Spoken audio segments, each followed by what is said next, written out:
मानबिंदूच ठरावा. शहरामध्ये मुस्लिम बांधवांच्या अनेक मशिदी व दर्गे आहेत.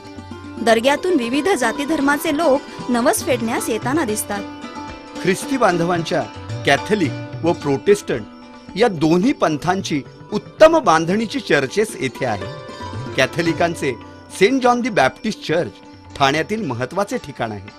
प्रोटेस्टंट बांधवांचे सेंट जेम्स चर्च 1825 साली बिशप हेब्बर यांच्या मार्गदर्शनाखाली बांधण्यात आले. या चर्चची बांधणी आतून आणि बाहेरून अतिशय भव्य आणि रेखीव अशी आहे.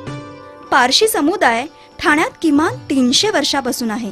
त्यांनीही अग्यारी, प्रार्थना मंदिरे आणि मृतांच्या संस्कारांची जागा अर्थात दोखमा यांची उभारणी केली. जैन बांधवांनी पारसनाथाचे अत्यंत सुंदर मंदिर टेंभी नाक्यावर बांधले आहे. त्याच्या दर्शनी भागातील 2 पूर्णाकृती गजराज लक्ष वेधून घेतात. ठाण्यात अनेक ज्यू बांधव आहेत. त्यांनी त्यांचे सिनगॉग किंवा प्रार्थना मंदिर बांधले आहे. शीख बांधवांनी हल्लीच्या काळात गुरुद्वाराची बांधणी केली. ही सर्व धर्माची प्रार्थना मंदिरे ठाण्याचे खऱ्या अर्थाने भूषण आहेत. स्वातंत्र्य लढ्याच्या काळात ठाणे कारागृहाला फारच महत्व आले होते. 1930 आणि 1942च्या चळवळीतील अनेक राजकीय नेत्यांना इथे स्थानबद्ध करून ठेवण्यात आले होते. 1930च्या लढ्यात नानासाहेब दामले, गजाननराव उर्फ काकासाहेब नाईक, देवी सहाय्य वाजपेयी, वामनराव रेगे, ताम्हाणे बंधू अर्थात अण्णा, दत्ता व नाथा ताम्हाणे आणि इतरांचा सहभाग होता. घणसोली आणि वर्सोव्याचा मिठाचा सत्याग्रह स्वातंत्र्य लढ्यातील सोन्याचे पान ठरावे. 1942च्या लढ्यात अनेक स्वातंत्र्य सैनिकांमध्ये स्त्रियांचाही विशेष सहभाग होता.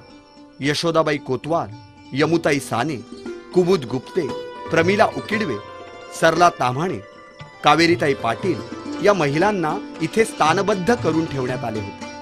पारसिक बोगदा उडवण्याच्या कटातील भालचंद्र चिटणीस, मोरेश्वर नाचणे, मारुतीकुमार कोळी व पाटील यांनी जीविताची पर्वा न करता आपल्या प्रयत्नांची शर्थ केली. 1982 साली ठाणे शहराच्या इतिहासात अभूतपूर्व बदल घडून आला आणि तो म्हणजे ठाणे महानगरपालिकेची स्थापना होय. 1962 ते 82 हा काळ सर्वसाधारण नागरी विकासाचा होता. या काळात ठाणे अजूनही छोटे शहर होते, पण महापालिकेत रूपांतर झाल्यानंतर शहराचा प्रचंड कायापालट झाला. ठाणे परिसरातील ग्रामीण भागात औद्योगिक वसाहती, आंतरराष्ट्रीय स्वरूपाचे कारखाने उभारण्यात आले. झपाट्याने झालेल्या औद्योगिकरणामुळे ठाण्याची वस्तीही फार मोठ्या प्रमाणावर वाढली. नागरी सुखसोयींची कमतरता भासू लागली. त्यातच परप्रांतीयांचे लोंढे इथे विसावू लागले. त्यामुळे ठाण्याचे शहरीपण जाऊन काही ठिकाणी बकाल झोपडपट्ट्या निर्माण झाल्या. योग्य ते नागरी नियोजन नसल्याने शहराची वाढ असंतुलित आणि एखाद्या ऑक्टोपस सारखी झाली. वाढती लोकसंख्या आणि झोपडपट्टी यामुळे अनेक नागरी समस्या निर्माण झाल्या.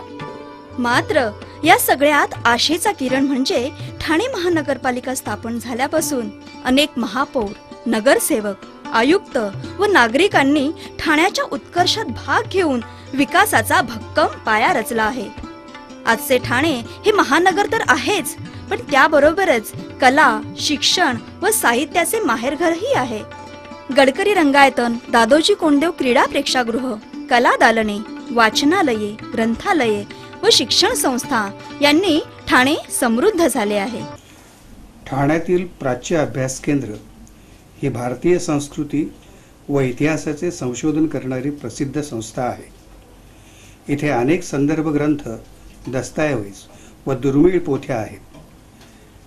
त्यातील रुक्मिणी संयमवर पोथीतील ही चित्रे मराठी चित्रकलेची उत्तम उदाहरणे ठरावीत.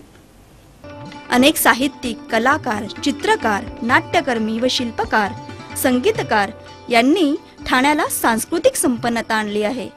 तलावांचे शहर म्हणून ओळखल्या जाणाऱ्या आपल्या ठाण्यातील तळी, मैदाने आता सुशोभित होऊ लागली आहेत. त्या सर्वांचे संवर्धन आणि जतन करणे हे तुमच्या आमच्या सर्वांच्या हातात आहे.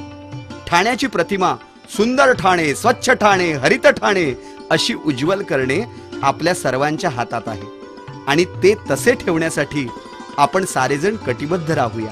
कारण हे आपले ठाणे, तुमचे, आमचे, आपल्या सर्वांचे, आपल्या जीवाभावाचे.